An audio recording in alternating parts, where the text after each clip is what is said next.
The Netherlands, once one of the greatest colonial powers in the world, held territories in the Americas, Africa, and Asia. Not only did they establish New York, but they also maintained a lasting rule in countries like Brazil, South Africa, India, and Indonesia. However, like other colonial powers, the empire disintegrated piece by piece. By the time Indonesia and the South American nation of Suriname gained independence, the Dutch colonial empire was, for many, a thing of the past. But if we look closely, we notice that the Netherlands still owns colonies today. The government continues to cling to the remnants of its colonial empire, now fully integrated into the state. This is why many Dutch citizens can enjoy a pleasant climate in winter without leaving their own country. But what is the story behind these Dutch colonies? Why do they still belong to the motherland? And could they achieve independence in the future? We'll explore all these fascinating questions in today's video. Enjoy! As early as the 17th century, during the Dutch Golden Age, the Dutch West India Company expanded into the Caribbean, driven by trade and the desire to become a colonial power. They established initial trading posts on several Caribbean islands for this purpose. The slave trade, in which Africans were forcibly transported to the Caribbean, was highly lucrative, and the West India Company wanted to participate in it. Additionally, they needed bases to counter the expansionist ambitions of other European powers. Over the centuries, however, ownership of these territories frequently changed hands due to wars and treaties among colonial powers, including Britain, France, and Spain. By the Napoleonic era, the borders stabilized, and some islands remained firmly under Dutch control, up to the present day. So, which islands are we talking about? The ABC Islands off the coast of South America, Aruba, Bonaire, and Curaçao. Then, the SSS Islands, Saba, Sint Eustatius, and Sint Maarten. All of these are part of the Lesser Antilles, with the former group referred to as the Leeward Islands and the latter as the Windward Islands. In 1828, these islands were consolidated and referred to as the Dutch West Indies, later renamed the Netherlands Antilles. They were administered from the Netherlands' primary colony, Suriname. After a few decades, slavery was abolished there, and the islands developed a vibrant mix of cultures. In the 20th century, however, the Dutch colonial empire began to crumble. The pivotal moment was likely the independence of Indonesia in 1949, which had been the most valuable colony until then. Inspired by Indonesia's struggle for independence, national consciousness and the desire for self-determination grew in the other colonies as well.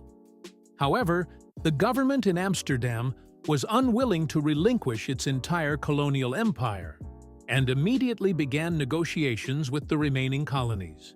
The goal was to grant the overseas territories more autonomy and bind them to the motherland in the long term. In the case of Suriname, this was semi-successful, with the country achieving full independence in 1975. However, in the case of the Caribbean territories, this system persists to this day. By the end of 1954, the Netherlands Antilles were granted the status of an internally autonomous country within the Kingdom of the Netherlands through the Charter of the Kingdom. This meant the islands could largely manage their domestic affairs while remaining a firm part of the Netherlands externally. The Netherlands Antilles were essentially a federal state. However, tensions arose over the following decades as individual islands demanded more power.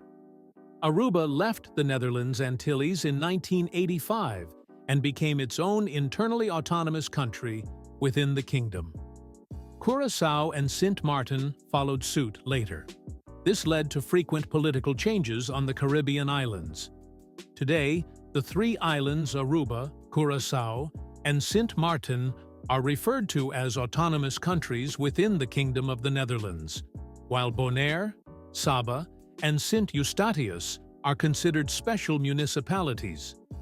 The political situation is thus somewhat complicated, but in summary, All 6 islands still belong to the Netherlands with varying degrees of autonomy. The motherland oversees foreign affairs, defense, and the Coast Guard, as well as a shared public prosecutor's office. Otherwise, the islands have significant freedom in their political organization. Consequently, it seems likely that the overseas territories will remain part of the Netherlands in the long term. The islands offer the Netherlands not only strategic presence in the Caribbean and the Americas, but also serve as important hubs for trade and tourism, particularly in the financial services sector.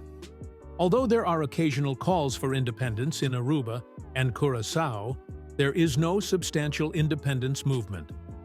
Unlike the French overseas territories, the Dutch territories are not part of the EU and do not use the euro.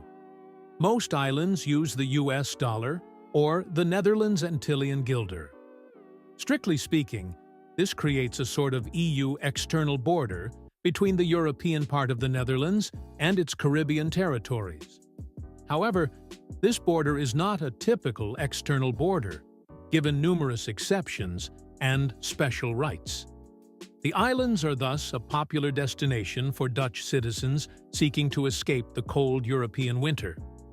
Tourism is one of the island's most important economic sectors, with cruise ships and resorts being key sources of income.